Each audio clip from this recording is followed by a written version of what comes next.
Kabi-kabilang kilos protesta ang isinagawa ng ilang grupo bilang pagkondena sa anilay katiwalian sa gobyerno.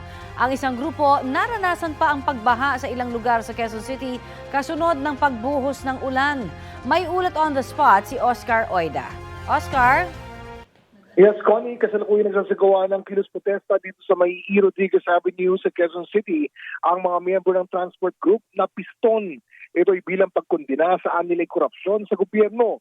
Pinili nilang lugar na ito at isa ito sa mga matinding binabaha at bumubuhos ang malakas na ulan.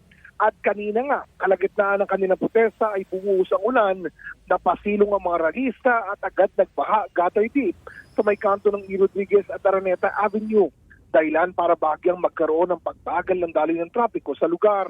Bukod dito sa E. Rodriguez ay may strike area din sa may Alabang, Pasig, sa Maynila at iba pang lugar. At mamayang alas 3 ng hapon ay mag-merge raw sila sa UST, sa Espanya at mag-marcha patungong Mendiola.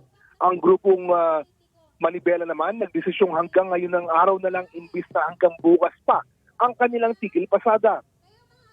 Ito'y matapos ang kanilang pakipagbulong sa mga opisyal ng DOTR at LTFRB kahapon.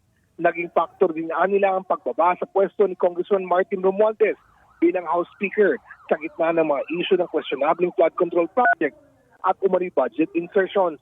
Ayon sa kanilang chairman na si Mar Balbuena, tuloy ang kanilang pakikisa sa mga mangyayaring pagkilos sa September 21. Connie? Maraming salamat, Oscar Oida.